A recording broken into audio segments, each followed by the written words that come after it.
August 11, 2020 Cottage Grove EDA meeting to order. First order of business, Matt, is roll call. EDA President Bailey. Here.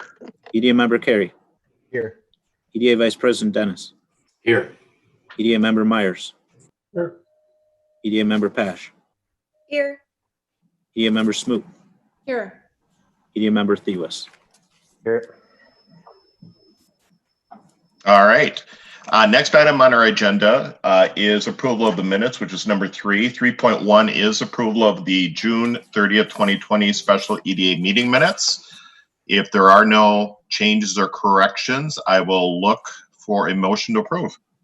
Motion to approve. I believe that was EDA Vice President Dennis. Do I have a second? Second.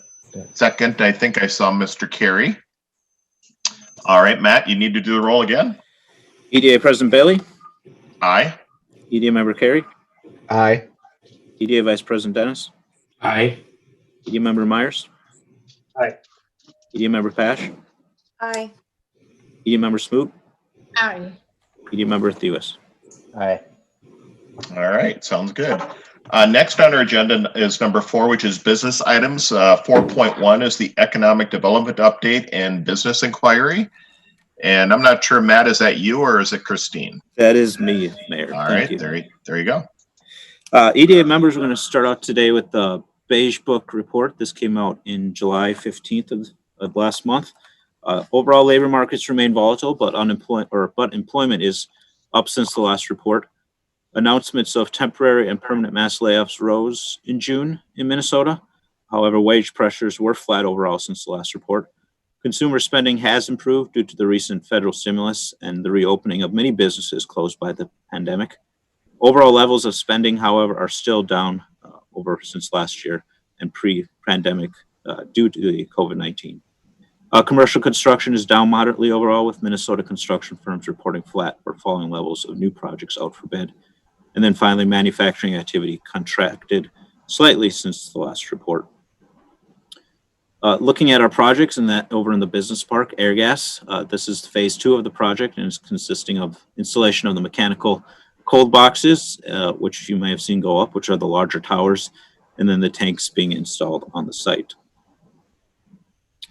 In Renewal by Anderson, overall, this project is currently under review for its final certificate of occupancy that is being reviewed by our engineering consultant, Bolton Mink. However, they do have a temporary certificate of occupancy, and they were celebrating a ribbon cutting last Tuesday, August 4th, to celebrate their $35 million project that is expected to bring additional 125 jobs to the community. You can see there on the picture on the left, the overall project, what it looks like with its completion.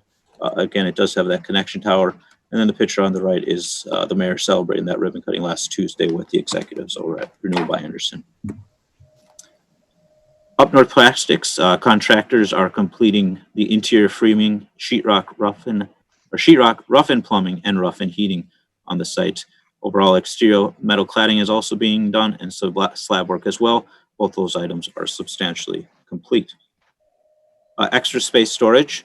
The certificate of occupancy for the addition of the 3 new buildings, storage buildings on site, were issued on August 4th, 2020.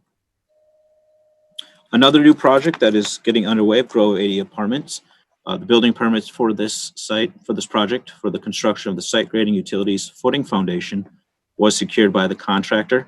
Overall, this has a construction value for this first phase of $2.5 million. And last Tuesday, again, we were able to celebrate a groundbreaking on the site as well. Another new business that opened recently in Cottage Grove was the PetSmart. They opened on July 18th. They're between the Home Goods and TJ Maxx and Planet Fitness. Overall, their store is 16,800 square feet. It offers pet training, adoption services, has a self-dog wash station, and a full-service grooming. Unfortunately, due to the COVID-19 pandemic that we're currently experiencing, PetSmart did not want to hold a ribbon cutting. And then finally, the last new business, a couple of weeks ago, actually, Tuesday, July 28th, we celebrated the ribbon cutting of Grove Nutrition over at 80th Street Crossing. So with that, I'll turn it over back to you, EDA President Bailey and EDA, for any comments or questions. All right, EDA members, any questions for Matt at this point on anything they just covered or anything else? All right, hearing none and seeing none, we'll move then. Thank you, Matt. We'll move to 4.2, which is 9165 and 8991 West Point Douglas Road appraisals. Thank you, EDA President Bailey, EDA members. This item we talked about back in our June EDA meeting. So the appraisals have come in, and I wanted to give a little bit of brief introduction and kind of overview with the first couple of slides of some of the things we talked about back in that meeting. So based on Minnesota State Statute 4.69101, an EDA does have the power to purchase property to create some economic development benefit for the community. The Cottage Grove EDA previously purchased properties for development in the business park and also to remove some blighted parcels like 7470 East Point Douglas, which we currently own. In all these cases, the EDA is working to try to leverage these parcels for future investment and to create more property taxes and jobs in the community. So with that being said, both 9165 and 8991 West Point Douglas are currently for sale, and both properties are within the Langdon Village area. So the Langdon Village concept plan is currently comprised of 65 acres. This includes 12 residential properties, 2 commercial properties, and the Cottage Grove Public Works facility. The EDA currently owns 8 acres just south of 96th Street, which was, if you remember back, I think it was in 2018, MWF Properties was actually interested in developing a high-density residential. This is where they were looking at potentially developing that site. Per the 2040 Cottage Grove Comprehensive Plan, it does call for this area to be a mixed-use development, calling for a walkable mix of commercial and community businesses and activities, serving a new higher density neighborhood as well as the broader city. It would expand Cottage Grove's retail, both in terms of land area and in terms of offering a different character of retail development. So this is the Langdon Village area concept plan. As you can see in the back, away from West Point Douglas, Highway 6110, higher density residential. Towards the front, we're looking at commercial, and then kind of buffering them two and blending them together would be the mixed use. Additionally, you can see here, future County Road 19 on 100th Street, there is no set area where this road will be or this extension will be at, but for this plan, it does call for that potentially to be incorporated here. But again, the city is working through that with Washington County and where that road will be located. So the appraisal reports were approved by the EDA back at our meeting on June 9th for both 9165 and 8991 West Point Douglas. These appraisal reports were done by Patch Mesner Valuation Counselors, and they were completed on July 16th, 2020. So first off, 9165 West Point Douglas. This is the former Majestic Ballroom site. It sits on 9.27 acres of land and is currently in a state of disrepair. As you can see by the picture below, we kind of wanted to pick one that kind of sums it up, but it's equally as bad throughout the building, the exterior and the foundation as well. So it's not really habitable. This building was built back in 1973 and has 18,000 square feet of building. So the appraiser did note that based on its poor conditions, it does contribute to some of its nominal value. So overall, the appraiser gave a market range value for this property of $1.6 million to $1.7 million for the site. For 8991 West Point Douglas, this is a single-family home that sits on 1.8 acres. This home was built in 1965 and comprises 976 square feet.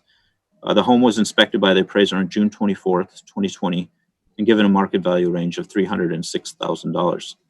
Both properties, again, are future land use of mixed use for allowing for both commercial, high-density residential, or a mix of both. So in viewing the appraisals, there's 3 different approaches that the industry takes in valuing the market, in valuing the properties. First, there's the cost approach, which considers the current cost for replacing the property, less the depreciation for physical deterioration, functional obsolescence, and external obsolescence. The second one is the sales comparison approach, which is an estimate of value by comparing it to subject properties that are similar in sales or listings in competing areas. And then finally is the third approach is the income approach, which is based on an estimate of the subject's property possible net income. Since the underlying value of the buildings really just lie in the land, as they're both either non-conforming uses or legal non-conforming uses or blighted properties, the sales comparison approach was used to value the land. So what the appraiser did and what they looked at was comparable land sales in surrounding communities from 2017 to present. One thing you should note in the table, both the properties are listed 8991 and 9165 using the lowest appraised value. So 8991 West Point Douglas you see sells for $675 per square foot based on that price of $306,000. 9165 sells for $545 a square foot based on that lower price of 1.6 million or 9165. So they used 5 different properties in the surrounding area. You see one in Rosebud, a couple in Oak Park Heights, Lakeville, Egan, with a variety of different uses. All of them range from $730 per square foot with a low of $44 per square foot over in Oak Park Heights, which was a use of auto repair, which is generally probably one of the reasons for the lower price that we see here. We also wanted to give the EDA an idea of what comparable land sales of for the city of Cottage Grove, just in case purchases move forward with either property. So we took both potential uses. Again, it is mixed land use, so it could be developed for commercial or high density multifamily residential. The appraiser is using the highest best use when appraising the property. So again, that would be commercial or retail, but in looking at the table, commercial properties that have sold in Cottage Grove since 2017, we see Pete's Ranch at $825 per square foot, Junction 70 at $728 per square foot, Primrose for $744.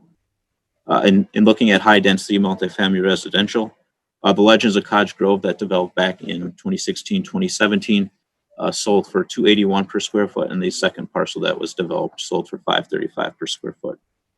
And then finally, the 80th and Hemingway project that we just talked about in the update before sold for $288 per square foot. So as we're looking at these properties and evaluating what we want to do with them moving forward, I know previously in our June meeting, we went over the strengths, weaknesses, and opportunities and threats for the sites. But just to touch base on them again, as we're looking at these properties, they do come with a substantial amount of strengths, opportunities, weaknesses, and threats. Some of the strengths are great sight lines from Highway 61 and 10. Again, purchasing these properties and potentially dealing with them would remove obsolete non-conforming uses and blighted buildings, and we would gain control of the parcels to leverage the maximum investment from the parcels and to see the Langdon Village concept plan come to fruition potentially. In terms of weaknesses, currently there are very low traffic counts, which is hard to attract commercial development until Langdon further develops with some high density residential. Again, there is no infrastructure currently available at the site.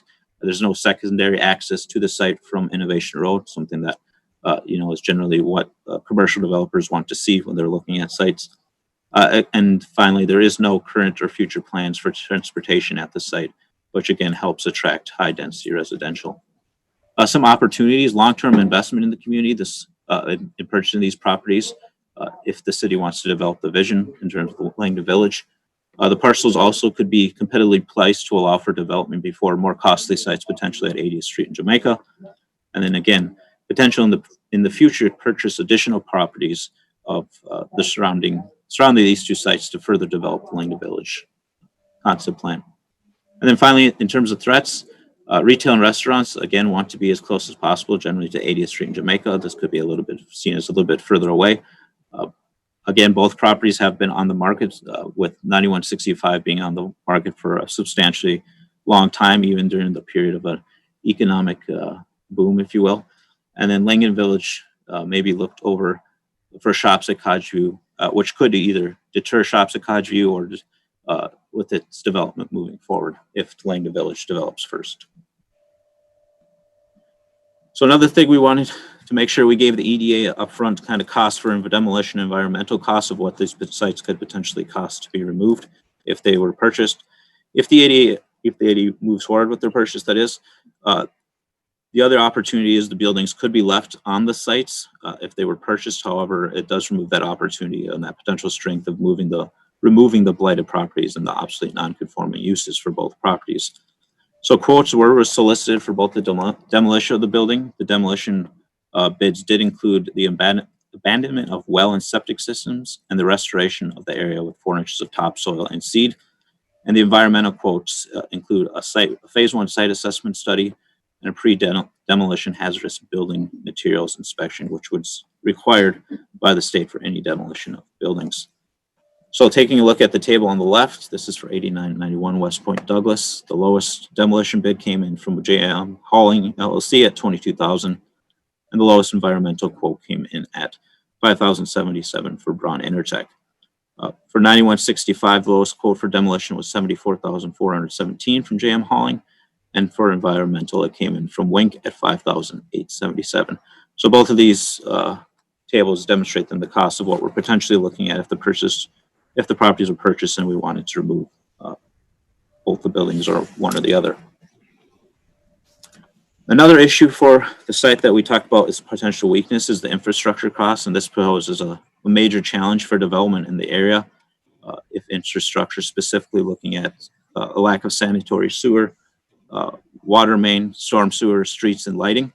In total, when we worked with our engineering consultants to look at how much these would cost, they estimated about $3.7 million for their installation, and that includes not only just the area surrounding. So the parcels that we're looking at are here. So the infrastructure development would include everything leading on West Point Douglas and Islay Avenue, 96th Street. So it does include development that could potentially help facilitate other development in Langdon Village surrounding the sites. But again, that is a high cost to bear and it poses a challenge for any development looking at Langdon Village area. So one of the things we were discussing is there is an opportunity if the EDA and the city wanted to take a more aggressive approach to development in the Langdon Village area, is potentially using a redevelopment TIF district along with the purchase of these sites if we wanted to move forward. Both of these properties are considered obsolete, non-conforming uses or blighted buildings. So based on our discussions with others, they do preliminary qualify for a redevelopment district, TIF district under Minnesota State Statute 469.174. So using the concept plan for Langdon Village area, and specifically highlighted here in yellow, is what we're looking at for these two sites. We can see that we would assume that there's one 7,000 square foot commercial building here that kind of fronts on West Point Douglas, and then two mixed use buildings of 30,500 square feet each. So this assumption would assume 112 apartments and 68,000 square feet of retail. So based on the concept plan, TIF estimate was generated then. This would generate $3.44 million in TIF over the life of the 26-year TIF district. If the EDA and the city wanted to demolish these buildings, there is also the opportunity through the redevelopment TIF district statute to delay the start of the TIF district for up to 3 years by passing a demolition resolution. This would give the city 3 years to find a developer after the buildings are developed or after the buildings are demolished. And then we would delay the start of the TIF district until a developer was found and development could begin on the site. However, after 3 years, if no developer could be found, the ability to use a redevelopment TIF district would then end for the sites, removing that opportunity. So just giving you a chance to see a timeline if we went down this path. In 2020, then we look at purchasing the properties at both 91 and 65 and 8991. 2021, we passed that resolution and begin demolition of the properties.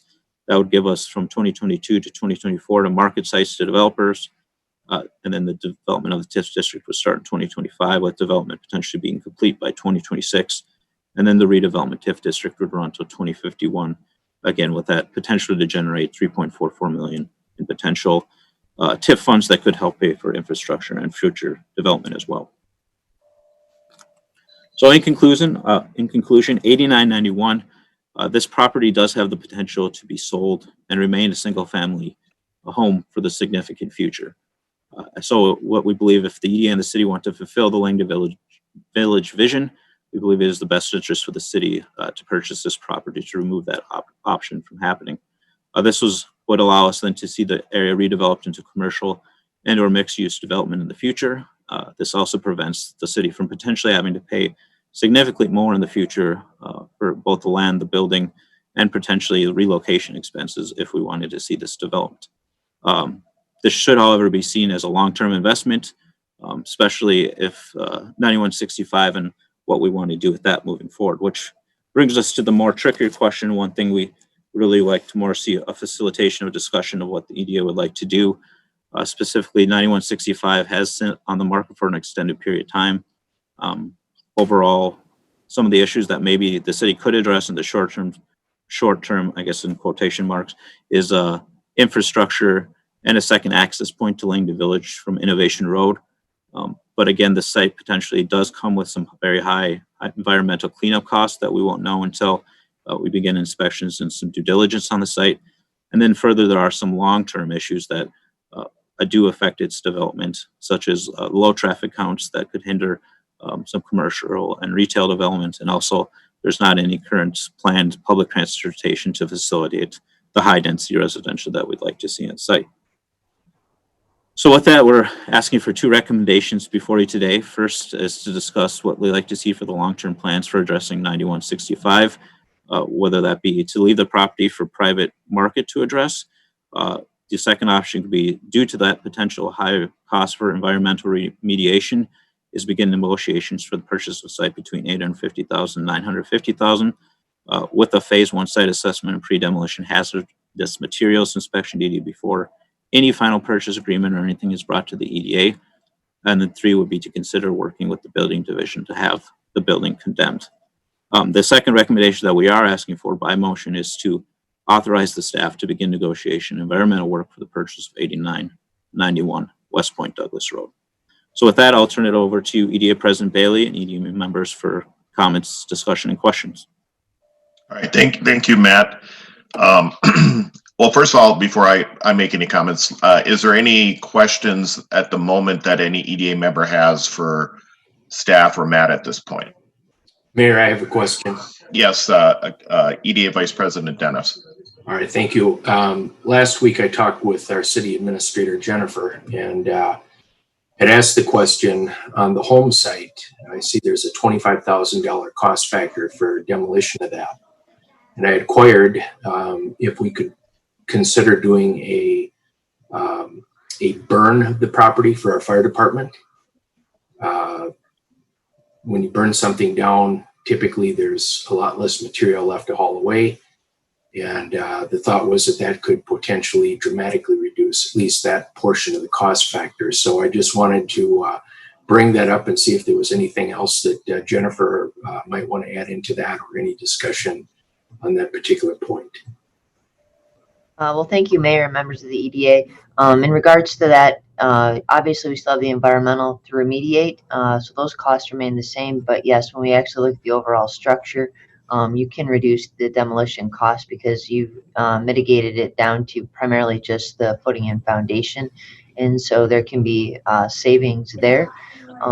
Another note is our public safety department is always looking for opportunities to practice on structures. And so it is an extremely valuable asset to us to have that opportunity. So it can provide additional benefits to the organization as a whole. Okay, thank you. Is there other, I have some comments and questions, but maybe I'll just do that. And then if it jogs people's memories or they have a comment. So my first question for staff is, so when you were looking at the comparisons of some of these other locations, if you will, around the metro that are kind of similar type, my question would be, one of the challenges, as you've noted on this site, is that it does not have at least easy access to sewer and water, put aside the road infrastructure piece of it. Did that play any factor in the value assessment as it relates to the property that the assessors did to give us these estimates, or in our comparison and looking at the dollars per square foot from these other locations around the Twin Cities? EDA President Bailey, the appraisals did have each property included, and the appraisals do include a building adjustment and a land adjustment. Basically, it shows, what part of the land isn't usable, what kind of part of the building is usable, how that all factors in, like office versus warehouse, things like that. All of the sites did have development already around it taking place based on the aerials, and didn't have any of those issues involved with them. Okay. Well, and the reason and that's exactly the reason I bring it up is there is a little bit of an anomaly, if you will, as it relates to the going market value of these two pieces. Yeah, it has great visibility from Highway 61 and so on. But when it comes to the fact that can somebody go into those other locations and, you know, open up a business or build something with sewer and water already there, the answer is yes. Where this location, it's going to take some extra effort, I guess is probably the best way to put it. My opinion on this, I think the house is kind of, I don't want to call it a slam dunk, but I think it makes total sense for us to for sure purchase the house based on doing all the things that you're talking about.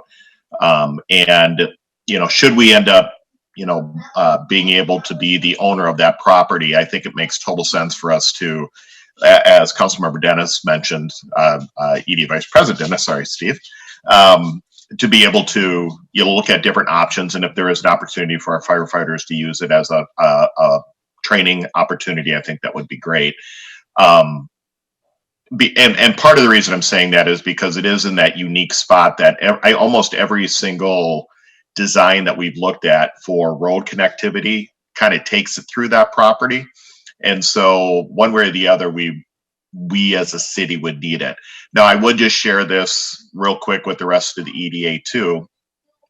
I mentioned immediately to tear down or burn it, and the reason I do that is we did at one point, I don't know if Administrator Levitt remembers, there was a house on the other side of this property that we bought, and instead of tearing it down, we tried to rent it out, and we ran into a bunch of issues.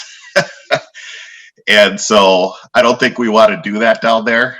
And I think we ended up spending more money on fixing the issues than we did on the actual purchase of the house. But the point I'm making is this would be, I think, a tear down or a burn situation if we were to move forward. So I do agree with you on that.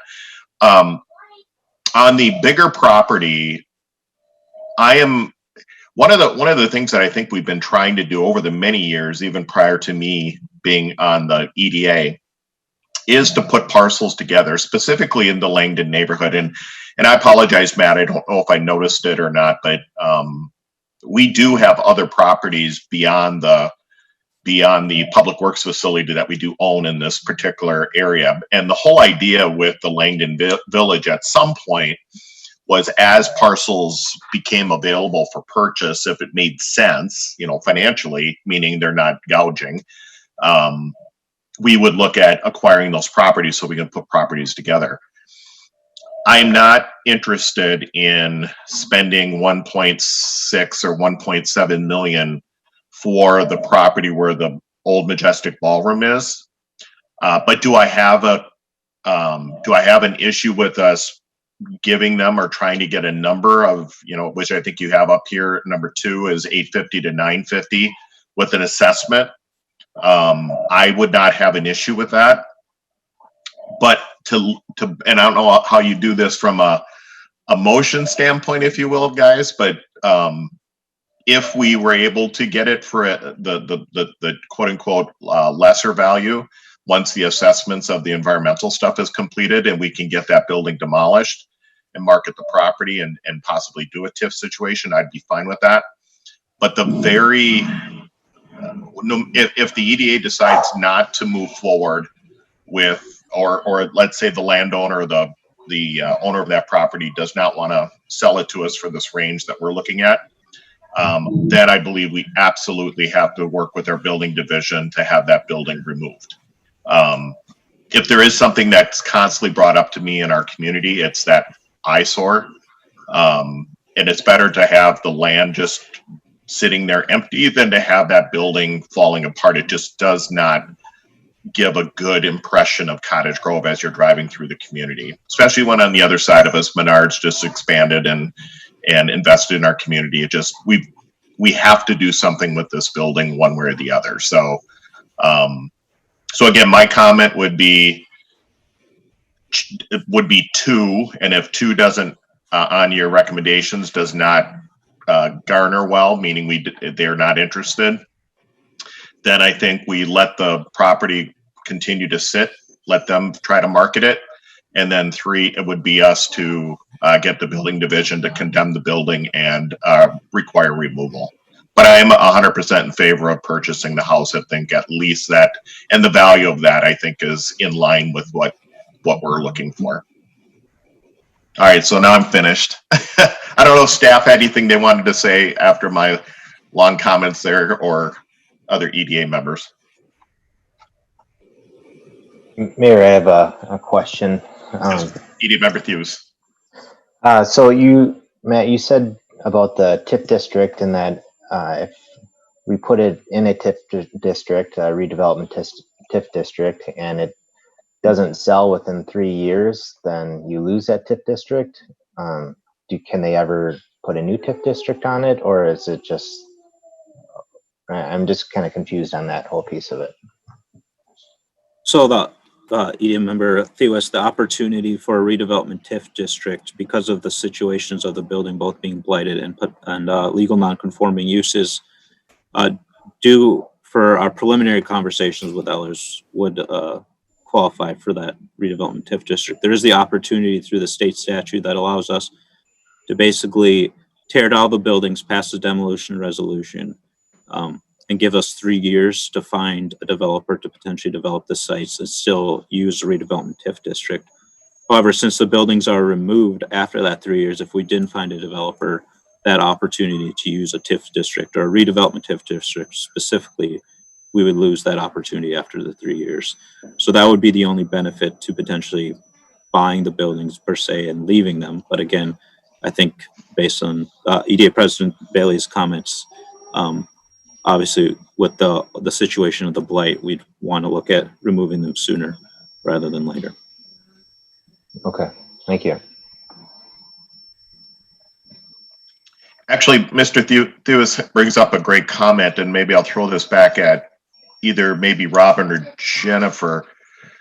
If TIF situations are not unique, I mean, we've done many cities use them for either development or redevelopment. Is there, let's say in this example that we went that route and created this redevelopment TIF district, and it didn't, we didn't get the deal done, if you will, within that 3-year time frame. Is there the ability for us to go to the legislature with our representatives and senator and ask them for an extension? Mayor, I'm sorry, EDA President Bailey, members, there is always the opportunity. It's just whether you believe that legislation. You'll recall the last time we tried legislation took a little longer than we expected it to. There should be noted that even if the redevelopment TIF district were to not come to fruition after 3 years after the demolition, there is still the opportunity for a TIF district for affordable housing or market rate, not market rate housing, but affordable housing or senior housing, which we've used in the past, like for the Legends. And that is a longer TIF district so that you can recoup the costs of the infrastructure if you so choose. We had looked at doing that with the MWF properties, but their deal obviously fell through. So this does not eliminate the possibility of other forms of TIF, be it legislative or housing options, but it does eliminate, if there's no development after that 3 years, that the redevelopment district possibilities do go away. I would call your attention to the fact that the gateway to the city, it's slipping my, the Hy-Vee North area, yes, that is all a redevelopment TIF district. That is a 26-year district. It was, blighted, and properties that were then purchased and demolished, and the lands were combined for that district way back in the early 2000s. And that district will in fact decertify in 2024. So it certainly has recouped the amount of money that we anticipate that it would. I think the only caution I would add, as Robin has mentioned, is that, you know, our plan shows it essentially for commercial, retail, or mixed use. And so you wouldn't be able to utilize a TIF district in the future for commercial and retail and mixed use potentially, depending on how the housing component could go with it. So there is kind of a risk there that the clock starts Absolutely. ticking. And so that would be one thing to just note based upon our master plan. Those other elements would not be eligible. And so it's just something to caution. The thing too is a lot of the environmental on the site, as we look at the Majestic, is very much unknown, and there's a risk and liability to us in that. And so clearly there'd have to be probably a phase 1 environmental assessment and probably most likely a phase 2 to be able to enable us to really determine what that total value or risk is to us, because most likely there probably are some significant environmental components for us to be aware on that property. Yeah, and Jennifer, I totally concur with that, by the way. And that's why I mentioned early on that if we decided to proceed as an EDA with purchasing of that property, I am not, and I want to be very clear, I'm not looking at the 1.6 or 1.7 estimated market value, because I do believe, one, we definitely would want the assessment of the hazardous, possibilities on that site. I've mentioned to you something that was brought up to me on that site. Let alone there's a septic system in there and such, and a well, obviously, because that area doesn't have city sewer and water. So going back to the initial comment, that's what I'm looking at too, is I'm not interested in, if they come back and say, no, we want 1.6 million. I'm just like, well, no, but then my comment would be is we need to move to get the building removed. And then we can continue to proceed with our purchase of the house, because there's two separate, I think, and maybe there would be two separate motions in this particular case where we would yes or no move forward on the house, and yes or no what process we want to do on the old Majestic site. But one way or the other, we've got to get rid of that blighted building, and if there's a way to do it, and it's a value added situation where we can get it at a cheaper rate, I'm interested in that. And then on top of that, to get rid of the building, because we would literally own everything from Public Works all the way down along Highway 61 because of the other purchases we've done along that stretch. Other EDA members, any questions at this point, or comments or thoughts? The only other comment that I might make would be that certainly if you were to not acquire the Majestic property at this time, and that were to be deferred until a later date, be it because of site costs or purchase price, the demolition resolution and redevelopment TIF district would still be available for that property should that happen into the future. Perhaps if you did not purchase that now and it went into the future, certainly if the property is still with the building and the non-conforming on it is what I'm saying.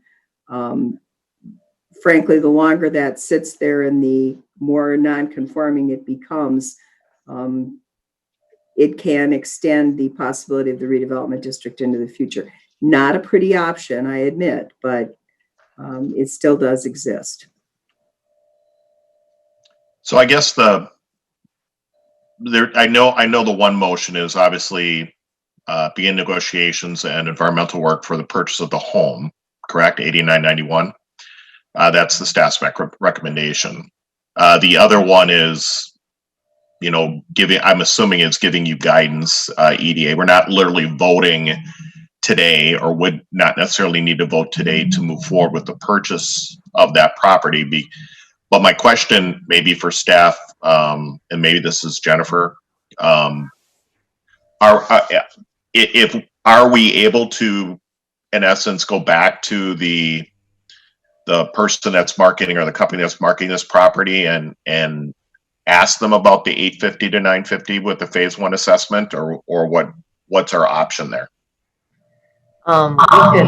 We could obviously reference the fact that with a letter of intent that we would, before we could make an offer, we would need to complete a phase one and most likely a phase two, which we do need access to the property for a phase two, to be able to evaluate a potential offer. We can clearly indicate to him our intent is somewhere around the 850 mark, but we could initiate the environmental review to evaluate that risk and liability to us. Okay. Well, I guess that's where I'm at for the rest of the EDA, and then I'll look for any thoughts or ideas from the EDA. That is where I'm at on that property. I think we should look at it, because one way or the other, whether we as the EDA decided to buy this property or somebody else is going to buy it down the road, somebody's going to have to do an assessment of the environmental issues in that particular site, and if there is any, which there's some concerns there could be. So that would be, on that particular topic, that would be my recommendation, personally speaking. Other EDA members' thoughts? Mayor, I've got another question. Yep, EDA Vice President Dennis. Okay. When we go back to that master plan, that concept plan that we have, even though, let's say theoretically, we went here, yes, there it is, and we bought all those pieces on the frontage, how much of that remaining area there is still under other ownership? Private ownership, might be land, homes, structures, whatever might be there. So if you think about it, if we own that front section, how many other, stakeholders are going to have to be involved or be bought out over time in order to acquire enough to do the entirety of this plan that we're looking at on the screen?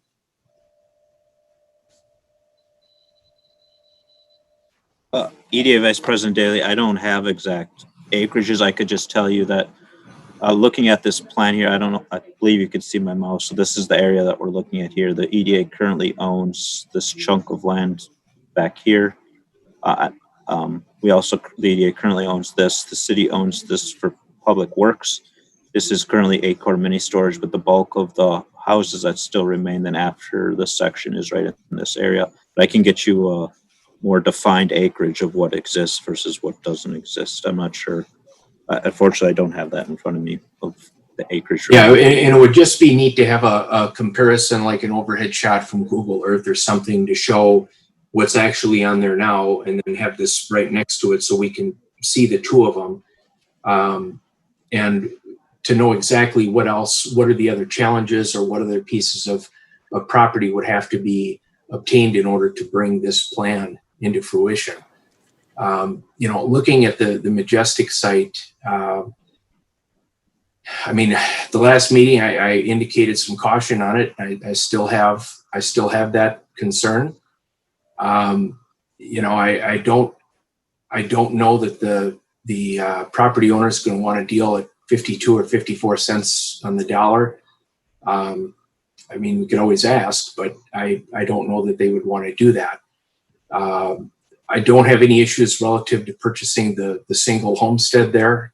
That I think makes some sense, especially acquiring on the south end there where the roadway would come through. That gives us a better position to be in with that. But the other one is rather expensive, and there's a tremendous amount of risk because we don't know, what type of contamination might be in that ground, and that could be very costly to us. And so for that particular piece, if something's going to happen, and there's so many moving parts here that have to come together, one of the biggest things is we have to have access into the site. If we don't have access, I mean, that's the key to winning. Nothing really happens ever. So we've had challenges with the state not working with us to get slip ramps or other, connectivity. We still don't know what 3M may or may not do as far as giving us access to put that road in. Nothing has really been firmly cemented on that yet. And so I would almost, look at the Majestic and say that, we could own the other pieces and that would be fine. But for this one here, that could be a developer driven piece of the project. If we have somebody that wants to come in there and let them pay that cost factor and let them take on that risk for it. That's probably the way that I would want to play that out. So that's my piece. Okay. Other EDA members?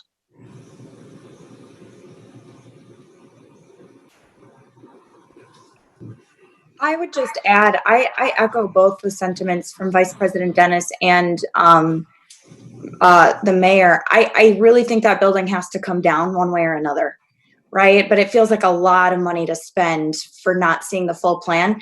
I'm not as familiar with that side of Cottage Grove, so I'm going to go drive by there and look again, but I can picture the building in my mind. And I know it's an eyesore, but like Steve just said, it'd be nice to see what's there and then compare it to what we have in this picture so we could better see what would all need to happen. So I agree with both of them. One, I would just share with you, thank you, EDA member Posh. One of the comments is, I think as EDA Vice President Dennis, I think you and I agree on the fact I'm not willing, like I said, I'm not willing to pay the high bucks for the Majestic site. But I am interested and would like to know, because somebody will need to know about the environmental issue, and whether it's us or a future an end user of some type. It would be nice to, if we go to that owner and say, we may be interested, but we need to do an environmental assessment of the property. I think that's absolutely the right thing to go. Because one way or the other, we're going to need to figure it out. And whether it's us or somebody else in the future, I just think that we've done this in other locations, and we've done this in other purchases, and then also putting properties together. So I have zero issue with, staff putting together the overlook, if you will, of that entire area.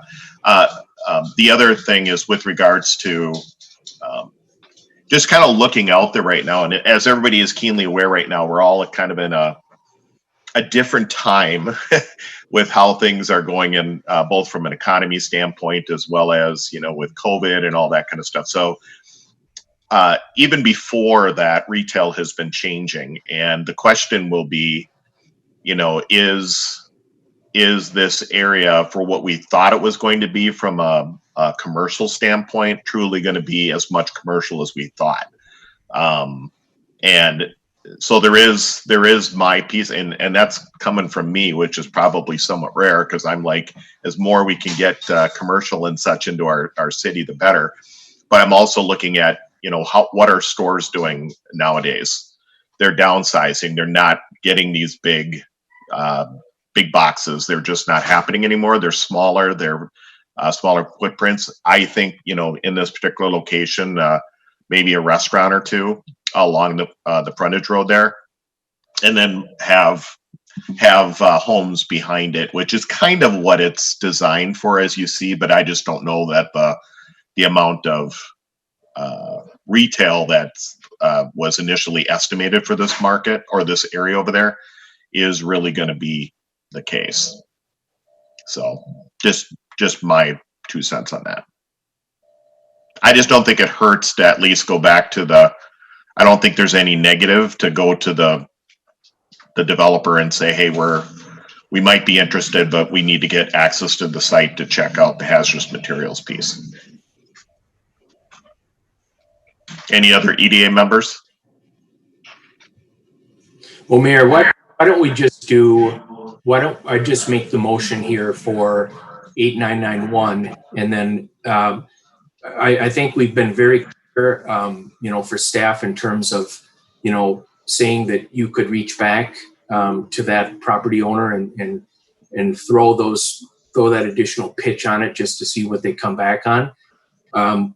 We don't have to do anything today. We could table that piece of it and come back when they have more information and have a better read on it. And then that gives all of us a little bit more time to think about it. We could have the overlay put together to understand what we currently have versus how it could look. And then give everybody an opportunity, if people want to drive down there or do some more, thoughts on it, or ask staff or what have you, give us all a little bit more time. And we're talking 4 weeks, and in the grand scheme of things, for as long as that property's been there, 4 weeks is nothing. So I would be willing to make the motion, if you're calling for a motion, that Yep, go ahead. Go ahead. that we authorize staff to begin negotiations and environmental work for the purchase of 8991 West Point Douglas Road. Second to that is we're going to table the option for 9165 West Point Douglas Road, pending an additional staff contact and review to address both the cost factor and also any additional work relative to pollution or site assessments or those types of matters. Is that a good enough motion for you on the second part? Is that enough for you to move forward with what's being asked? Yes, it is. Okay, perfect. So sounds good. Thank you for stating that, Vice President Dennis. So we have a motion. Do I have a second? I'll second. Is that Mr. Carey? Okay. Yeah. So I have a second by EDA member Carey. Any other discussion? All right. Seeing and hearing none. Matt, do you want to do the roll? EDA President Bailey, Aye. EDA member Carey, Aye.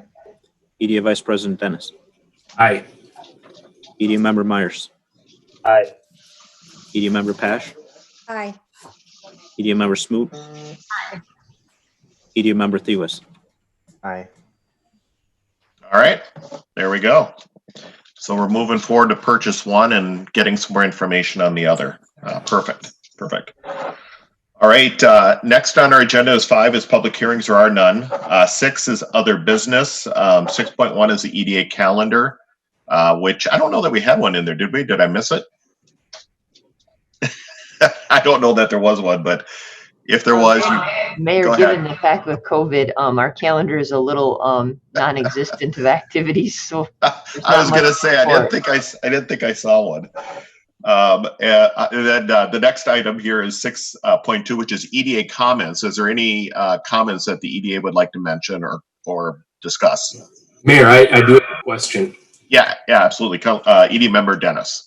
Okay, it's been a little while now since we had first handed out some of the business assistance program grants. Are we expecting in the next meeting or two to start hearing back from some of those recipients to see how those funds impacted positively for the businesses? So EDA President Bailey and Vice President Dennis and fellow EDA members, I sent out letters to all of them asking for the reports. They had to the end of August to use the funds.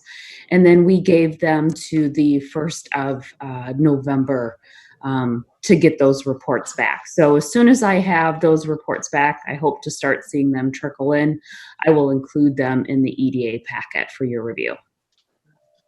Okay, thank you. Perfect.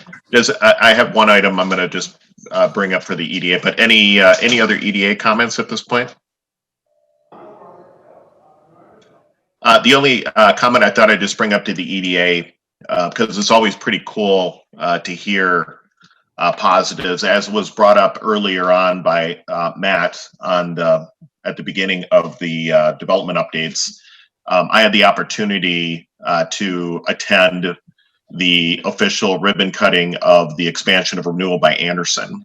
And it was obviously a very much scaled down version, though they did internally with all of the Andersons, the company, where people could watch it from their employees because of the COVID, social distancing and such.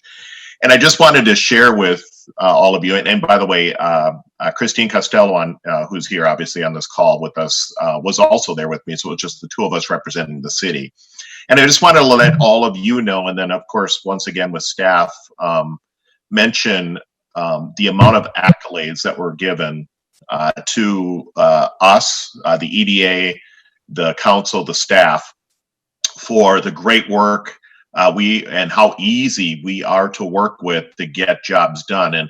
And by the way, just so I can say this, I heard this literally from the CEO, the president of Anderson Windows and Renewal by Anderson, and the president of Opus Development Company that was there. All of them were absolutely singing the praises of Cottage Grove. And the fact is whenever they had an issue that would come up in their process of building, we went in not with the word no, or we can't do that, but how do we do it?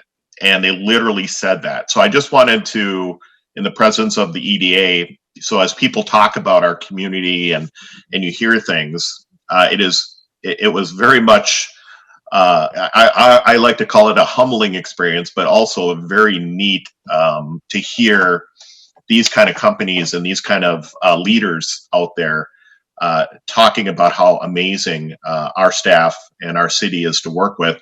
And then the one last point I'll make about that is to hear the CEO and the president of Renewal by Anderson state literally they have a long, bright future in Cottage Grove and want to continue to grow here in Cottage Grove because of how great we are to work with. So that's what I like to hear, because other than bringing new businesses to town, if we can continue to foster redevelopment and expansion of our existing businesses and the business park and that's a win for all of us. So I just thought I would share that with all of you, that because we don't get to hear that like we normally would in a normal ribbon cutting standpoint.